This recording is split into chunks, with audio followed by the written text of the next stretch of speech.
이번 시간에 여러분들하고 기업이 정말 알고자 하는 것이 무엇이고 또 나를 뽑아야 되는 이유를 여러분들이 좀 스스로 확신을 가지고 자기소개서를 잘 써서 합격할 수 있는 방법에 대해서 같이 한번 생각해 보도록 하겠습니다. 네. 먼저 여러분, 기업이 알고 싶은 것에 대해서 우리가 한번 고민을 해볼 필요가 있겠죠. 예를 들어서 회사에서 자기소개서를 여러분들한테 작성하라고 한다면 기업은 의도가 있는 거겠죠. 그렇다고 하면 기업에서 많이 물어보는 질문 4가지를 한번 가져와 봤습니다.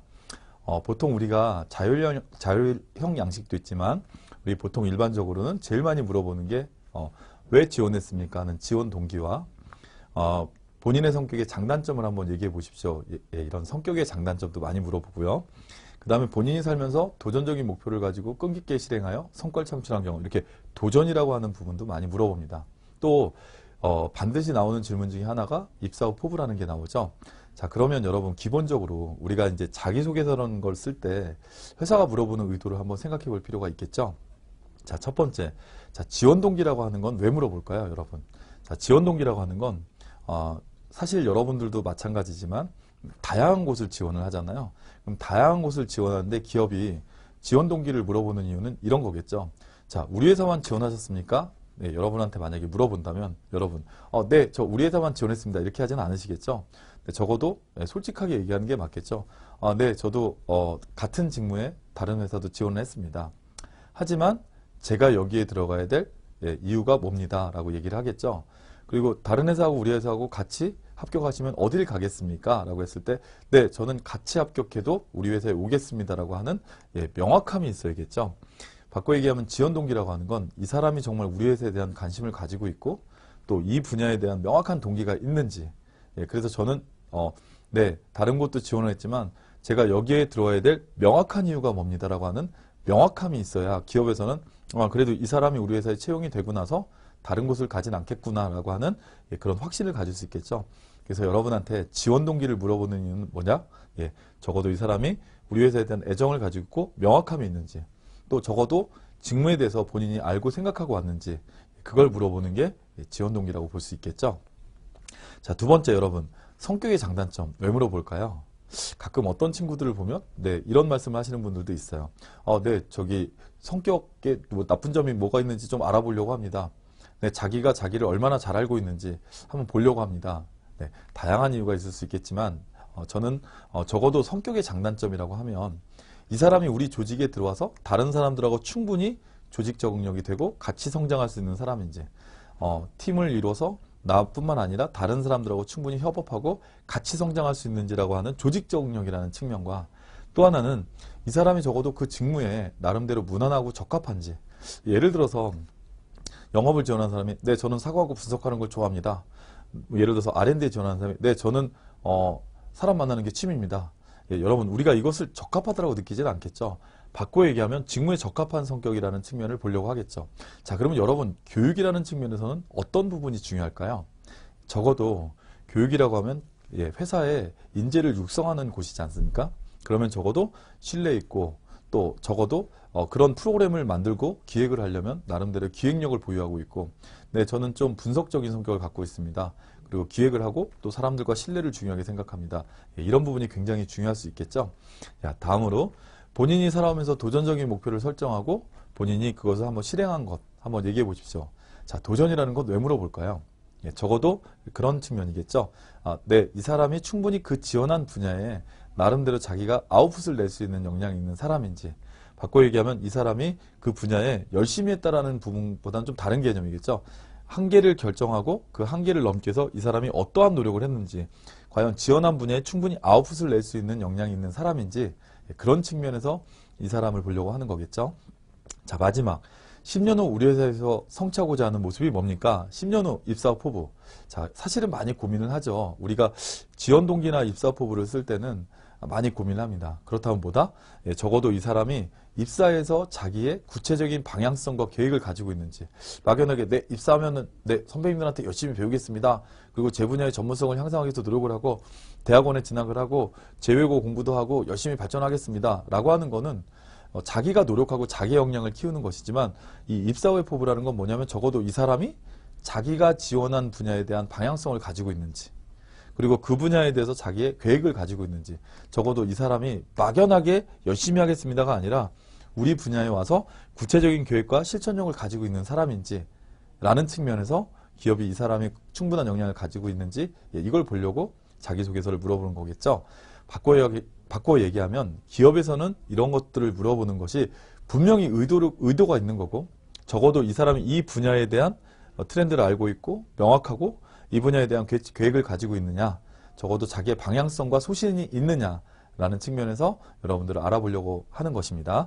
자, 그래서 여러분들이 이러한 자기소개서를 쓰기 전에 여러분이 적어도 한 번은 꼭 해보셔야 될 것이 저는 직무를 여러분들이 가는 분야에 대해서 한번 분석해 봐야 된다고 생각합니다. 그러면 교육부서에 가면 어떤 일을 할까요? 적어도 교육에 가면은 기본적으로 우리 인재에 대한 육성이라는 측면에서 어떻게 하면 우리 회사의 인재상에 걸맞는 인재로 육성을 할 것이냐라고 하는 그런 방향적인 측면과 전략을 수립을 하는 일을 합니다.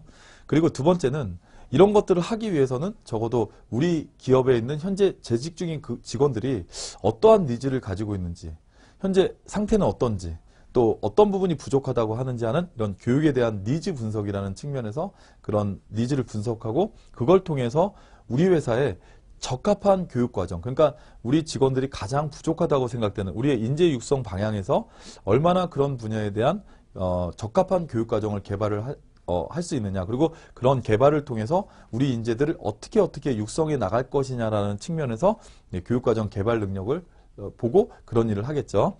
그리고 마지막으로 이렇게 이제 교육이나 시스템이 구축이 되면 그 부분을 이 사람이 충분히 수행을 할 수 있고 운영을 하는 것도 굉장히 중요하죠.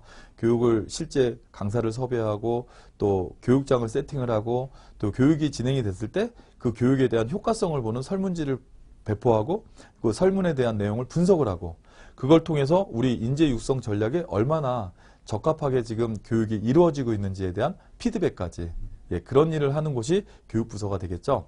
자, 그러면 여러분들한테 제가 말씀드리고 싶은 건 이런 것들을 여러분들이 분석을 하다 보면 이 분야에 필요한 지식이 뭔지, 난리지, 그 다음에 스킬이라는 게 뭔지, 이런 일을 수행하기 위해서 필요한 기술이 뭔지, 그리고 경험이 뭔지, 또 이런 일을 수행하기 위해서 필요한 성향적인 측면에서 애티튜드는 무엇인지, 그러니까 이런 교육을 기획하고 교육을 운영하고 하는 부분에 대한 애티튜드, 성향이 무엇인지를 여러분들이 한번 직접 만들어보고 분석해 보셔야 된다는 겁니다.